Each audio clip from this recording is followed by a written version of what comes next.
Hi dear students, banking and insurance ക്ലാസ്സിൽ ഇന്നത്തെ ഈ വീഡിയോ നമ്മൾ ലൈഫ് ഇൻഷുറൻസ് റിലേറ്റഡ് ആയിട്ടുള്ള രണ്ട് പ്രധാനപ്പെട്ട ടേമുകൾ അസൈൻമെൻറ്റ് ആൻഡ് നോമിനേഷൻ, എന്താണ് ഈ രണ്ട് ടേമിൻ്റെയും മീനിങ്ങുകൾ, അതുപോലെ രണ്ടും തമ്മിലുള്ള പ്രധാനപ്പെട്ട ഡിഫറൻസസ് എന്തൊക്കെയാണെന്നുള്ളതാണ് ഡിസ്കസ് ചെയ്യുന്നത്. എക്സാം പോയിൻ്റ് ഓഫ് വ്യൂവിലൊക്കെ വളരെ പ്രധാനപ്പെട്ട ഒരു ക്വസ്റ്റ്യനായിട്ട് എക്സ്പെക്റ്റ് ചെയ്യേണ്ട ഒരു ഭാഗമാണ്. വളരെ സിമ്പിളായിട്ട് നിങ്ങൾക്കത് മനസ്സിലാക്കിയെടുക്കാനും പറ്റും.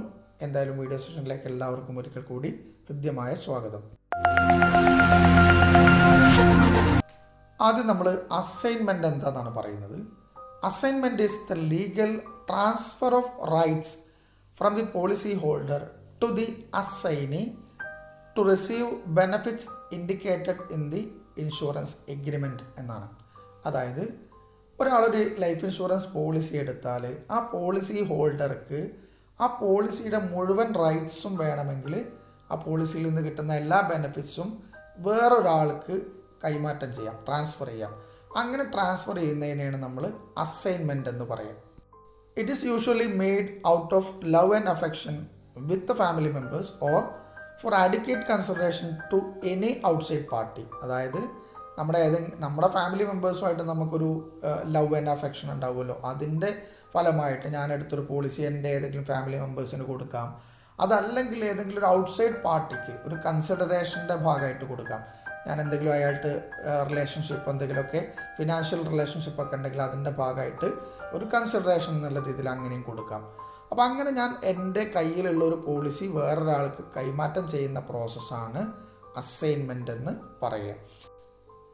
Assignment of the policy comes under section 38 of the Insurance Act 1938. 1938 insurance ആക്ടിലെ section 38 ഈ അസൈൻമെൻറ്റിൻ്റെ ഭാഗം വരുന്നത്. The one who assigns the policy is known as Asainar. ആരാണ് ഈ പോളിസി ഹോൾഡർ, അയാളാണ് അസൈൻ ചെയ്യുന്നത്, അയാളെ അസൈനർ എന്നും. While the other person or entity, ഒരു പാർട്ടി, ഒരു ടീം ആവാം അല്ലെങ്കിൽ ഒരു കമ്പനിയൊക്കെ ആവാം, who has been assigned the policy is known as assignee. ആർക്കാണോ ഇത് ട്രാൻസ്ഫർ ചെയ്ത് അല്ലെങ്കിൽ അസൈൻ ചെയ്ത് കൊടുക്കുന്നത് അയാളെ നമ്മൾ അസൈനി എന്നുമാണ് പറയുക. ഇൻ ഷോർട്ട്, അസൈൻമെൻ്റ് എന്ന് പറഞ്ഞാൽ നിങ്ങൾക്ക് എന്താണെന്ന് മനസ്സിലായിട്ടുണ്ടാവും. ഒരാളെടുത്തിട്ടുള്ള ലൈഫ് ഇൻഷുറൻസ് പോളിസി അയാൾ അതിൻ്റെ എല്ലാ റൈറ്റ്സും വേറൊരാൾക്ക് ലീഗലായിട്ട് ട്രാൻസ്ഫർ ചെയ്യുകയാണ്. അയാളുടെ കൈവശം പിന്നീട് അയാൾ ആ പോളിസി നിന്ന് കിട്ടുന്ന എല്ലാ ബെനിഫിറ്റും വേറൊരാൾക്ക് പൂർണ്ണമായിട്ടും ട്രാൻസ്ഫർ ചെയ്ത് കൊടുക്കുന്ന രീതിക്കാണ് അസൈൻമെൻറ്റ് ഓഫ് പോളിസി എന്ന് പറയുക. രണ്ടാമത്തെ ടേം നോമിനേഷനാണ്. The term nomination means appointing a person to receive the policy benefits upon the death of the policy holder. Life insurance policy എടുത്ത ആൾ മരണപ്പെട്ട് കഴിഞ്ഞാൽ ആ പോളിസിയുടെ ക്ലെയിം അല്ലെങ്കിൽ ആ പോളിസിയുടെ എല്ലാ ബെനിഫിറ്റ്സും ആർക്കാണോ കിട്ടേണ്ടത് എന്ന് ഉണ്ടെങ്കിൽ അയാളെ അപ്പോയിൻ്റ് ചെയ്യുന്ന, അയാളെ തീരുമാനിക്കുന്ന പ്രോസസ്സിനെയാണ് നമ്മൾ നോമിനേഷൻ എന്ന് പറയുക. It is similar to make a beneficiary in a bank account. നമ്മൾ ബാങ്ക് അക്കൗണ്ടൊക്കെ ഓപ്പൺ ചെയ്യുന്ന സമയത്ത് നമ്മുടെ അക്കൗണ്ട് സ്റ്റാർട്ട് ചെയ്യുമ്പോൾ ഒരു നോമിനിയെ കൂടി നമ്മൾ അതിനകത്ത് മെൻഷൻ ചെയ്യാറുണ്ട്. എൻ്റെ കാലശേഷം ഈ അക്കൗണ്ടിൻ്റെ നടത്തിപ്പ് അല്ലെങ്കിൽ ആ അക്കൗണ്ടിലുള്ള പണത്തിൻ്റെ അവകാശി ഇന്ന ആളാണെന്നുള്ളതിൻ്റെ ഒരു തെളിവാണത് നോമിനേറ്റ് ചെയ്യുക എന്ന് പറയുന്നത്. You can nominate someone who is trustworthy and will not misuse the benefit or coverage amount received upon your death. നമ്മുടെ മരണശേഷം നമുക്ക് വിശ്വാസമുള്ള, നമ്മളുടെ കാര്യങ്ങളൊന്നും മിസ്യൂസ് ചെയ്യാത്ത ഒരാളെ നോമിനേറ്റ് ചെയ്യുക എന്നുള്ളത് ലൈഫ് ഇൻഷുറൻസ് പോളിസിയിൽ വളരെ പ്രധാനപ്പെട്ട ഒരു കാര്യമാണ്. The person who is appointed by the policy holder to receive the benefit is called a nominee. Nominee എന്നാണ് അയാളെ പറയുക. നമ്മുടെ മരണശേഷം നമ്മുടെ പോളിസിയുടെ ക്ലെയിം അല്ലെങ്കിൽ പോളിസിയുടെ എമൗണ്ട് അല്ലെങ്കിൽ അതിലുള്ള എല്ലാ ബെനിഫിറ്റും ആർക്കാണ് കിട്ടേണ്ടത് ആ ആളെ നോമിനി എന്നാണ് പറയുക.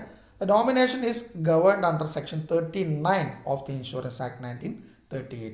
സെക്ഷൻ 39 ഈ നോമിനേഷൻ എന്ന ഒരു ക്ലോസ് വരുന്നത് ഇൻഷുറൻസ് ആക്റ്റിൽ.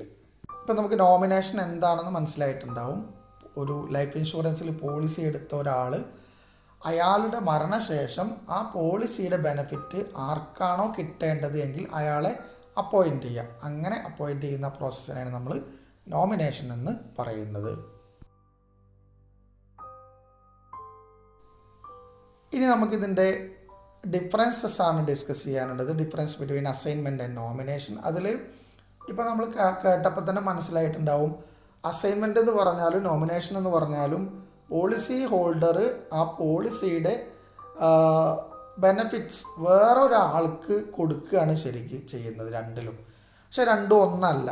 അസൈൻമെൻറ്റും നോമിനേഷനും തമ്മിൽ പ്രധാനപ്പെട്ട വ്യത്യാസങ്ങൾ ഒരു 10 ഡിഫറൻസസ് നമ്മളിവിടെ ലിസ്റ്റ് ഔട്ട് ചെയ്തിട്ടുണ്ട്. അതാണ് ഇനി പറയുന്നത്. ഫസ്റ്റ് ഡിഫറൻസ് നമ്മൾ പറയുന്നത് how these two is made എന്നുള്ള പോയിന്റ് ഓഫ് വ്യൂലാണ്, അഥവാ മേക്കിങ്ങുമായിട്ട് ബന്ധപ്പെട്ടിട്ടുള്ള ഡിഫറൻസ് ആണ്. Nomination can be made either by mentioning the name of the nominees in the policy or by an endorsement there on. ഒന്നുകിൽ policy തന്നെ ഈ നോമിനിയുടെ പേര് മെൻഷൻ ചെയ്യും, അതല്ലെങ്കിൽ ആ പോളിസിയിൽ ഒരു എൻഡോഴ്സ്മെൻറ്റ് ചെയ്യാനായിട്ട് പറ്റും. ഈ 2 രീതിയിലാണ് നോമിനേഷൻ ചെയ്യുക. No separate instrument is required, അതായത് വേറൊരു സെപ്പറേറ്റ് ഇൻസ്ട്രുമെൻ്റ് ഒന്നും അതിന് വേണ്ടിയിട്ട് തയ്യാറാക്കേണ്ടതില്ല. On the contrary, assignment may be made either by an endorsement on the policy itself or by the execution of separate instrument in writing. എന്നാൽ അസൈൻമെൻറ്റിന് ഒരു separate document write ചെയ്തുകൊണ്ട് അസൈൻമെൻറ്റ് ചെയ്യാം. അതല്ല നേരെ പോളിസി തന്നെ എൻഡോസ് ചെയ്തിട്ടുണ്ടും എന്ത് ചെയ്യാൻ പറ്റും, അസൈൻമെൻറ്റ് നടത്താൻ പറ്റും. അപ്പോൾ പ്രത്യേകത എന്ന് പറഞ്ഞാൽ നോമിനേഷന് സെപ്പറേറ്റ് ഡോക്യുമെൻ്റ് അല്ലെങ്കിൽ ഇൻസ്ട്രുമെൻ്റ് ആവശ്യമില്ല. ഇവിടെ അസൈൻമെൻറ്റിന് വേണ്ടിയിട്ട് എന്ത് ചെയ്യാം, സെപ്പറേറ്റ് ഇൻസ്ട്രുമെൻ്റ് അതിന് വേണ്ടിയിട്ട് പ്രിപ്പയർ ചെയ്യാമെന്നർത്ഥം. ദെൻ സെക്കൻഡ് ഡിഫറൻസ് വരുന്നത് പോളിസി ഓണർഷിപ്പിൻ്റെ ബേസിലാണ്. അതായത് policy ownership does not change under nomination, it continues with the policy holder. നോമിനേഷനിൽ നോമിനിക്ക് ആ പോളിസിയുടെ മുകളിലുള്ള ഓണർഷിപ്പും റൈറ്റും ഒക്കെ അയാളുടെ മരണശേഷം മാത്രമേ, പോളിസി ഹോൾഡറുടെ മരണശേഷം മാത്രമേ കിട്ടുള്ളൂ. അതുവരെ പോളിസി ഹോൾഡർ തന്നെയാണ് പോളിസിയുടെ owner. But in the case of assignment involves transferring rights ownership from the assignor to the assignee. Assignment നടക്കുന്ന സമയത്ത് അസൈനർ അഥവാ പോളിസി ഹോൾഡറാണ് അസൈനർ. അയാൾ ഈ പോളിസിയുടെ റൈറ്റും ഓണർഷിപ്പും ഒക്കെ ആർക്ക് കൊടുക്കുകയാണ്, അസൈനിക്ക് കൊടുക്കുകയാണ്. അതോടുകൂടി പോളിസി ഹോൾഡർക്ക് അതിൻ്റെ മുകളിലുള്ള റൈറ്റും ഓണർഷിപ്പും ഒക്കെ നഷ്ടപ്പെടും. നോമിനേഷനിൽ ആ ഒരു കേസ് വരുന്നില്ല എന്നർത്ഥം. ദെൻ തേർഡ് ഡിഫറൻസ് വരുന്നത് പർപ്പസിൻ്റെ ബേസിലാണ്. രണ്ടിൻ്റെയും purpose. A nomination is made to provide facility to beneficiary so that he can recover the money when the policy matures for payment after the death of the assured. അതായത് ഇൻഷുർഡിൻ്റെ policy ഹോൾഡറുടെ മരണത്തിന് ശേഷം ഈ ബെനഫിഷ്യറിക്ക്, അഥവാ നോമിനിയാണ് beneficiary, അയാൾക്ക് ഈ പോളിസിയുടെ amount recover ചെയ്യാനുള്ള ഒരു ഫെസിലിറ്റിയാണ് ശരിക്കും പറഞ്ഞിട്ടുണ്ടെങ്കിൽ നോമിനേഷനിലൂടെ കിട്ടുന്നത്. But in the case of assignment is meant four transferring all the rights and interests under the policy in favor of the assignee. അസൈനിക്ക് ആ പോളിസിയുടെ മുകളിലുള്ള എല്ലാ റൈറ്റും ട്രാൻസ്ഫർ ചെയ്ത് കൊടുക്കുകയാണ്. ഒരു കൺസിഡറേഷൻ എന്തെങ്കിലും ഉണ്ടാവാം, അതല്ലെങ്കിൽ അയാളുടെ പേഴ്സണൽ ഇൻട്രസ്റ്റിൽ കൊടുക്കുന്നതും ആവാം. എന്തായാലും മുഴുവൻ റൈറ്റ്സും അസൈനിക്ക് കൊടുക്കുന്ന പ്രോസസ്സാണ് അസൈൻമെൻറ്റ് എന്ന് പറയുന്നത്. ദെൻ ഫോർത്ത് ഡിഫറൻസ് വരുന്നത് കൺസിഡറേഷൻ്റെ ബേസിലാണ്. In the nomination, there is no such thing like consideration. Nomination എന്ന് പറഞ്ഞാൽ ഒരു കൺസിഡറേഷൻ ഒന്നുമില്ല. പോളിസി ഹോൾഡർ എന്ത് ചെയ്യാണ്, അയാളുടെ ഒരു അടുത്ത ആൾക്ക്, ഭർത്താവാണെങ്കിൽ ഭാര്യയ്ക്കോ അച്ഛനാണെങ്കിൽ മക്കൾക്കോ ഒക്കെ എന്ത് ചെയ്യാണ്, ജസ്റ്റ് അവരെ നോമിനിയായിട്ട് നിശ്ചയിക്കുകയാണ് അവരുടെ മരണശേഷം ആ പോളിസിയുടെ എമൗണ്ട് വാങ്ങിക്കാൻ വേണ്ടിയിട്ട്. But in the case of assignment it can be with or without consideration. Assignment എന്ന് പറയുന്നത് കൂടുതലും ഒരു കൺസിഡറേഷൻ അതിനകത്ത് ഉണ്ടാവും. എന്ന് പറഞ്ഞാൽ അവിടുന്ന് എന്തെങ്കിലും ഇങ്ങോട്ട് കിട്ടാതെ ഇദ്ദേഹം ഒരു ഔട്ട്സൈഡ് പാർട്ടിക്കൊന്നും ഒരു പോളിസി ഹോൾഡർ അയാളുടെ പോളിസി അസൈൻ ചെയ്ത് കൊടുക്കില്ല. പക്ഷേ നോമിനേഷൻ എന്ന് പറയുന്നത് എന്തല്ല, ഒരു കൺസിഡറേഷന് വേണ്ടിയിട്ടുള്ള പ്രോസസ്സ് അല്ല.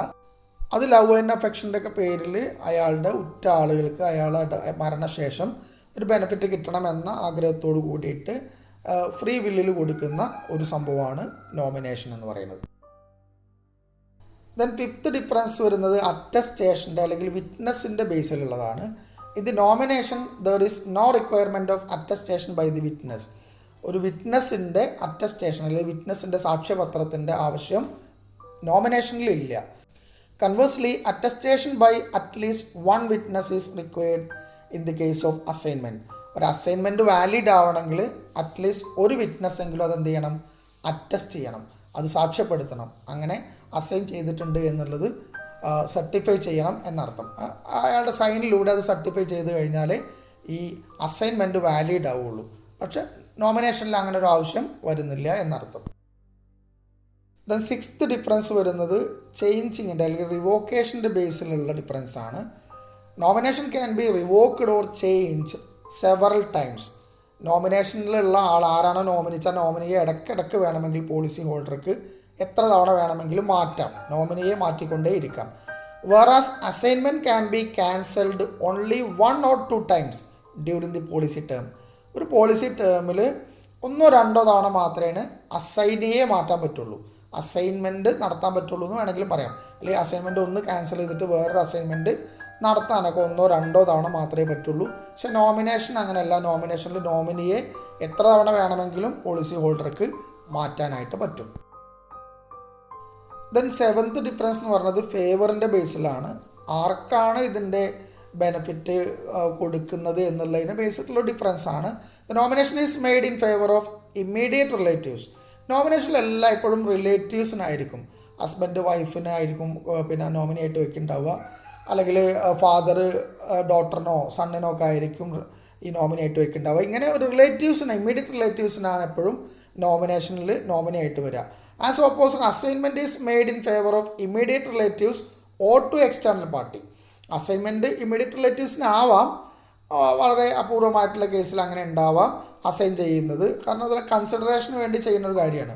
Or to external party, external പാർട്ടീസിനാണ് കൂടുതലും അസൈൻമെൻറ്റ്. അസൈനികൾ മിക്കവാറും ഔട്ട്സൈഡ് പാർട്ടികളായിരിക്കും, അതല്ലെങ്കിൽ ഇമ്മീഡിയറ്റ് റിലേറ്റീവ്സും ആവാം. ബട്ട് നോമിനേഷൻ എല്ലായ്പ്പോഴും ഇമ്മീഡിയറ്റ് റിലേറ്റീവ്സിന് ഫേവറായിട്ടായിരിക്കും ഉണ്ടാവുക എന്നർത്ഥം. ദെൻ എയ്ത്ത് ഡിഫറൻസ് വരുന്നത് സ്യൂ റൈറ്റിനെ ബേസ് ചെയ്തിട്ടുള്ളതാണ്. അഥവാ ലീഗലായിട്ട് എന്തെങ്കിലും മൂവ് ചെയ്യാൻ പറ്റുമോ പറ്റൂല എന്നുള്ളതിനെ ബേസ് ചെയ്തിട്ടുള്ള ഡിഫറൻസ് ആണ്. Nomination does not entitle nominee the right to sue under the policy. നോമിനിക്ക് ഒരിക്കലും എന്തെങ്കിലും തരത്തിൽ കോടതി പോയിട്ട് കേസ് കൊടുക്കാനൊന്നും പോളിസിയുടെ പേരിൽ ഒരിക്കലും പറ്റില്ല. കാരണം നോമിനേഷനിൽ ആ പോളിസി ഹോൾഡർ സ്വന്തം ഇഷ്ടപ്രകാരം ഒരു നോമിനിയെ നിശ്ചയിക്കുകയാണ്. അപ്പോൾ അവിടെ അയാൾക്ക് കിട്ടുന്നൊരു ബെനിഫിറ്റ് മാത്രമാണ് നോമിനിക്ക് ഒരിക്കലും അതിൻ്റെ മുകളിൽ എന്തെങ്കിലും അവകാശങ്ങൾ ഉന്നയിക്കാനായിട്ട് പറ്റില്ല. On the contrary assignment entitle the assignee the right to sue under the policy. അസൈൻമെൻറ്റിൽ എപ്പോഴും ഒരു കൺസിഡറേഷനൊക്കെ ഉണ്ടാവും, ഒരു ഔട്ട്സൈഡ് പാർട്ടി ആയിരിക്കും അയാൾക്ക് എന്തെങ്കിലുമൊക്കെ ഒരു ഗുണം ഓഫർ ചെയ്തിട്ടാണ് ഈ പോളിസി അയാൾക്ക് കൊടുത്തിട്ടുള്ളത്. അത് കിട്ടുന്നില്ല വെച്ചാൽ തീർച്ചയായിട്ടും ആ അസൈനിക്ക് എന്ത് ചെയ്യാൻ പറ്റും, കോർട്ടിൽ സ്യൂട്ട് ചെയ്യാനായിട്ട് പറ്റും എന്നർത്ഥം. ദ നയൻത്ത് ഡിഫറൻസ് ഡിസ്പോസലിനെ ബേസ് ചെയ്തിട്ടുള്ളതാണ്. അഥവാ ഈ പോളിസിയുടെ എമൗണ്ട് കിട്ടുന്നത് എപ്പോൾ എങ്ങനെയെന്നുള്ളതിനെ ബേസ് ചെയ്തിട്ടുള്ള ഡിഫറൻസ് ആണ്. In nomination the nominee gets the rights of disposal only on the death of the assured. ഈ അഷ്വേർഡ് അല്ലെങ്കിൽ പോളിസി ഹോൾഡർ മരണപ്പെട്ട് കഴിഞ്ഞാൽ മാത്രമേ നോമിനേഷനിൽ നോമിനിക്ക് ഇതിൻ്റെ പോളിസി എമൗണ്ട് ക്ലെയിം ചെയ്യാൻ പറ്റുള്ളൂ. Whereas in assignment the assignee can dispose of the policy in any way he likes. അസൈനിയെ സംബന്ധിച്ചിടത്തോളം അസൈൻമെൻറ്റിൽ അസൈനിക്ക് ആ പോളിസി എപ്പോൾ വേണമെങ്കിലും ഡിസ്പോസ് ചെയ്യാം. അയാൾ ഇഷ്ടപ്പെടുന്ന സമയത്ത് അതിനെ ആ പോളിസിയുടെ റൈറ്റ് അതിൻ്റെ മുകളിൽ എന്താ ഉള്ളത് വെച്ചാൽ അതിനെ പിന്നെ ഡിസ്പോസ് ചെയ്യാനുള്ള റൈറ്റ് അസൈനിക്കുണ്ട്. ബട്ട് നമ്മുടെ നോമിനേഷനിൽ ഒരിക്കലും നോമിനിക്ക് മരണപ്പെടുന്നതിൻ്റെ മുന്നേ ഇതിൻ്റെ മുകളിൽ എമൗണ്ട് ഇൻഷുറൻസ് കമ്പനിയുടെ അടുത്ത് വാങ്ങാനോ കിട്ടാനോ എന്നുള്ള ഒരു സാധ്യതയും ഇല്ല. ലാസ്റ്റ് ഡിഫറൻസ് എന്ന് പറഞ്ഞത് കൺസെൻറ്റ് എന്നുള്ളൊരു ബേസിലാണ്. അഥവാ in nomination there is no need of getting consent from the insurer. നോമിനേഷൻ്റെ കേസിൽ ഒരിക്കലും ഇൻഷുററുടെ അടുത്ത് ഒരു കൺസെൻറ്റ് എടുക്കേണ്ട കാര്യം വരുന്നില്ല. Whereas in assignment along with the instant of the insured the consent of the insurer also required. എന്ന് പറഞ്ഞാൽ അസൈൻമെൻറ്റ് നടത്തണമെങ്കിൽ ഇൻഷുവേർഡിൻ്റെ സമ്മതം മാത്രം പോരാ, ഇൻഷുററും കൂടി അതിന് സമ്മതിക്കേണ്ടതുണ്ട് എന്നർത്ഥം. എന്ന് പറഞ്ഞാൽ അതൊരു ലീഗൽ പ്രൊസീജിയറിലേക്കൊക്കെ പോകുന്ന കാര്യമായതുകൊണ്ട് ഇൻഷുററും കൂടി അതിൽ കൺസെൻറ്റ് നൽകേണ്ടതുണ്ട് എന്നർത്ഥം. These are the main differences between assignment and nomination. Thank you for watching and listening this video.